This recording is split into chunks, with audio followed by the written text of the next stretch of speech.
You've met someone who barely spoke and somehow ran the whole room, and you still don't know how they did it. The most feared person in any room is almost never the loudest one. You've felt this before. Someone walks in, says 4 words the whole meeting, and everyone else adjusts their posture without noticing they did it. Somewhere in your life there's a person like this, a parent, a boss, an ex, and you still can't explain what gave them that pull. By the time we're done here, you'll know the exact sentence people with real quiet power never let leave their mouth, and why saying it would cost them everything they built. Picture a meeting room. Someone gets challenged, publicly, in front of people whose opinion matters. The easy move is to answer immediately, defend, correct, explain. Watch the ones who actually hold power instead. They pause, not for effect. They've trained the gap between being hit and reacting to it, and that gap is the entire game. A reaction firing in under 2 seconds tells the room exactly which words control you. It tells everyone present precisely where to press if they ever need something from you again. Slow it down, and nobody knows what will land and what won't anymore. Uncertainty isn't weakness here, it's leverage. Even physiologically, the pause does something. A lowered voice, a slower blink rate, shoulders that don't rise. None of it is performance. It's the visible evidence of a nervous system that refuses to be operated by someone else's timing. The fastest way to become manageable is to let your face answer before your mind does. Ask yourself the last time someone provoked you and you answered in under 2 seconds. That wasn't confidence. That was a leash, and someone else was holding it. There's a person in every office whose expression doesn't move. Whether the news is good or catastrophic, nothing about them changed. What changed is the room's ability to read them, and human beings weren't built to sit with that kind of blank. So people start behaving strangely around it, over-explaining, checking in twice, softening requests that didn't need softening, rereading their own last message before hitting send. The brain reads faces constantly, without permission, to calibrate how much space it's allowed to take. Cut that red off and the brain doesn't relax. It escalates its guessing, assumes the worst, because uncertainty feels more dangerous to it than bad news ever does. Think of the coworker who never confirms whether they're annoyed. So an entire team quietly recalibrates around a mood that may not even exist. Authority built from nothing but withheld information, that's what the unreadable person walks away with, and they never had to ask for it. Predictability is a currency. The second someone knows exactly what will upset you, they own a piece of you, and most people hand that piece over for free, every single day.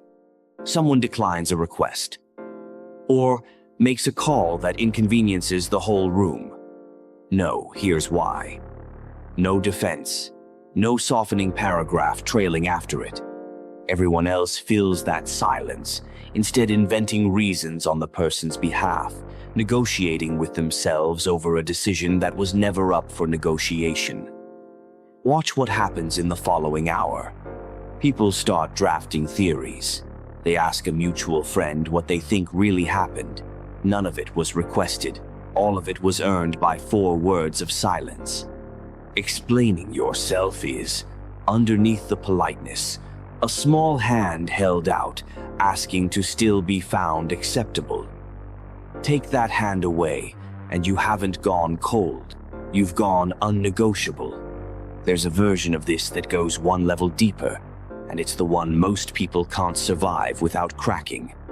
Because what comes next isn't about staying calm anymore.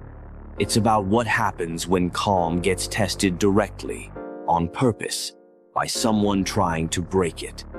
Someone corners another person, raises their voice, accuses them, tries to force a reaction in front of witnesses. Most people fight back or visibly shrink. There's rarely a third option in that moment, except for the rare person who just goes still. No defense, no retreat. A level, waiting quiet that doesn't blink first. Watch the provoker instead of the provoked, and you'll see who actually starts sweating. Their voice climbs when it should be dropping. They repeat themselves, because the first attempt clearly didn't land the way they needed it to. Stillness under direct attack reads as a threat the human brain can't categorize, and an uncategorized threat gets filled in with the worst possible story. The counterattack the provoker starts imagining was never coming. Nothing was handed to them to react to. Silence became the weapon. Stillness became the ambush. That reveal from the start of this video, the sentence, the one that costs everything if it's said out loud, you're one section away from it now. There's a layer past staying still, and it shows up in how a person leaves a conversation, not how they hold one. Most people end an interaction only once the other person seems satisfied. A nod, a laugh, some small sign of closure handed to them before they're allowed to go.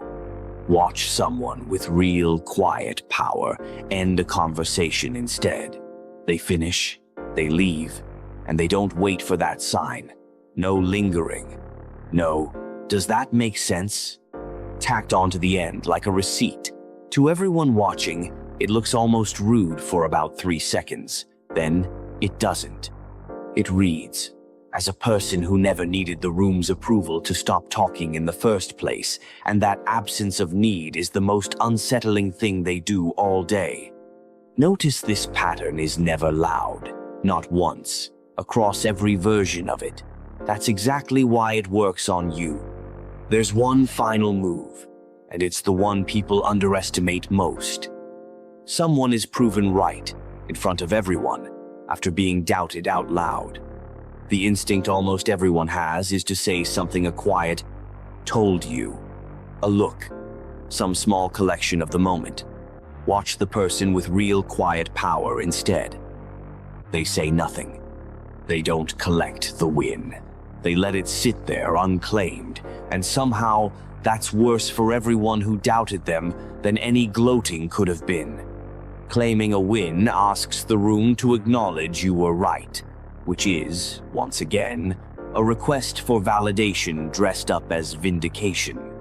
Refusing to claim it removes the last thing anyone could have used against them later, the memory of them needing to be right in front of people. Here's the sentence you were promised. The people who carry this kind of power never say, "I need you to understand," not because they don't care whether you understand, because that sentence is a request for approval wearing the costume of an explanation, and the moment it leaves your mouth, you've handed the room back its leverage over you. Power was never about what you say when you're furious.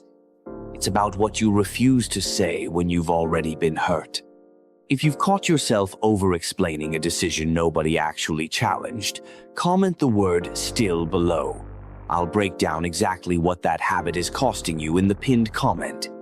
That reveal from the start of this video, the sentence, the one that costs everything if it's said out loud, you're one section away from it now.